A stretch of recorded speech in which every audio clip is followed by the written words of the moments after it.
भूतपूर्व पार्षद था और वर्तमान में उनकी घटना दिनांक उनकी पत्नी पार्षद थी। तो सिटी कोतवाली में जब अतीक उर्फ राकी को पकड़ कर ले जाया गया, तब काफी संख्या में लोग वहां इकट्ठे हो गए। अतीक उर्फ राकी ने अपने को पुराना रोगी वगैरह बताया, वहां भी टेबलेट्स वगैरह दी गई और उसको एमएलसी के लिए ले जाया गया। चिकित्सालय, जिला चिकित्सालय रीवा ले जाया गया, मुलायजा हुआ, एमएलसी हुई, बाद में उसको मेडिकल कॉलेज में भर्ती कराया गया, वहां भी ट्रीटमेंट हुआ। तो ट्रीटमेंट उसको सीने में दर्द का होता रहा और अंततः वो मेडिकल कॉलेज में रात करीब 10-11 बजे रात खत्म हो गया। उसके बाद जो है तो अस्पताल में तोड़फोड़ की घटनाएं वगैरह भी हुई, पत्थरबाजी भी हुई, क्योंकि काफी चर्चित व्यक्ति था, प्रभावशाली था।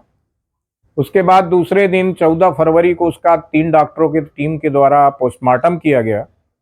पोस्टमार्टम के बाद जो है तो अतीक अहमद की लाश छोटी दरगाह के पास रखकर समाज के लोगों ने और उनके पिता ने चक्का जाम वगैरह किया हुआ था और कानून व्यवस्था पुलिस पर ये दबाव और प्रभाव डाला गया कि मुकदमा जब तक 302 हत्या का पुलिस अधिकारियों के खिलाफ दर्ज नहीं होगा तब तक शव का कफन दफन नहीं होगा।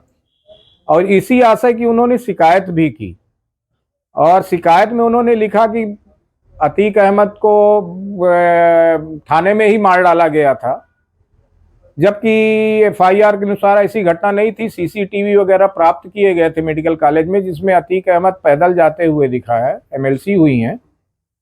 और जो इलाज हुआ अतीक अहमद का, और वो मारपीट का नहीं हुआ, हार्ट के इलाज का हुआ है। मेडिकल कॉलेज के डॉक्टर्स ने भी एडमिट पीरियड में और एमएलसी में कुशाभाऊ ठाकरे जिला चिकित्सालय के डॉक्टर्स ने मारपीट के बारे में कोई टिप्पणी नहीं की है। पीएम रिपोर्ट में टिप्पणी है, 22 चोटें हैं उसको। अंततः जुडिशियल इंक्वायरी ऑर्डर हुई 14 तारीख फरवरी को और 302 का मुकदमा पुलिस अधिकारियों के खिलाफ दर्ज हुआ, जिसमें शैलेंद्र भार्गव, श्याम नारायण सिंह, रामेन शुक्ला, जय सिंह वगैरह के खिलाफ प्रकरण, तनय तिवारी वगैरह के खिलाफ प्रकरण दर्ज हुआ 302 का, जिसका क्राइम नंबर 75/16 है। इस क्राइम की विवेचना कुछ दिनों के बाद सीआईडी को ट्रांसफर हुई और ये इन्वेस्टिगेशन चलता रहा। इधर पैरेलल जुडिशियल इंक्वायरी भी चलती रही। जुडिशियल इंक्वायरी का क्षेत्राधिकार अलग चल रहा था, जो सीजीएम साहब जांच कर रहे थे और विवेचना सीआईडी के द्वारा की जा रही थी। तत्कालीन समय में देवेंद्र सिंह राठौर डीएसपी और डीएसपी श्री केएस द्विवेदी जो वर्तमान में मनगांव एसडीओपी, इनके द्वारा विवेचना 302 की गई शैलेंद्र भार्गव वगैरह के खिलाफ में। इनके बाद, इनके सेवानिवृत्त होने के बाद और सीआईडी से वापस चले जाने के बाद ये विवेचना 2017 में मुझे प्राप्त हुई। मेरे द्वारा की गई विवेचना से यह पाया गया कि प्रकरण जो है उसमें जो साक्ष्य आई, वो प्रकरण में धारा 302 हटाई गई और 323, 294, 506, 34 का अपराध पाया गया। यानी मेरी विवेचना से यह पाया गया कि हत्या का कारण जो है वो मारपीट नहीं है, लेकिन मारपीट मृतक के साथ घटना स्थल पर हुई है, ऐसा मेरे द्वारा विवेचना में सिद्ध किया गया।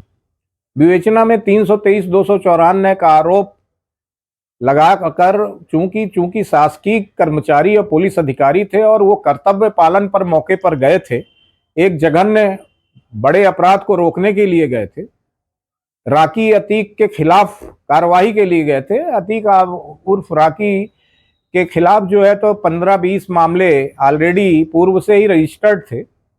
वो क्षेत्र में सूचीबद्ध है, कोतवाली, सिटी कोतवाली में सूचीबद्ध है।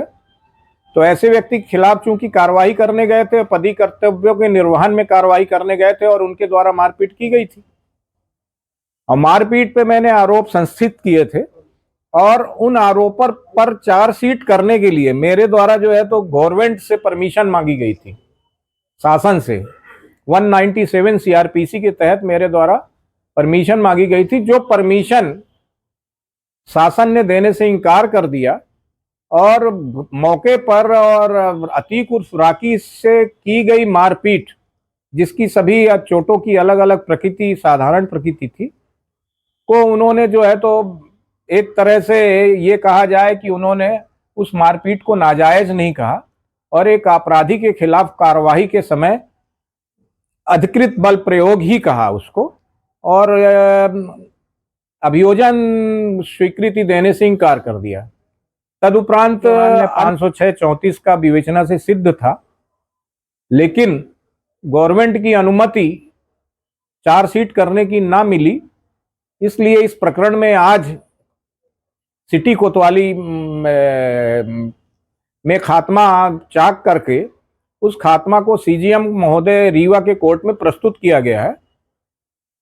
कोर्ट में खात्मा प्रस्तुत करने जाने के पूर्व प्रकरण का शिकायतकर्ता श्री रफीक रिवानी साहब को इसकी सूचना विधिवत दी गई है।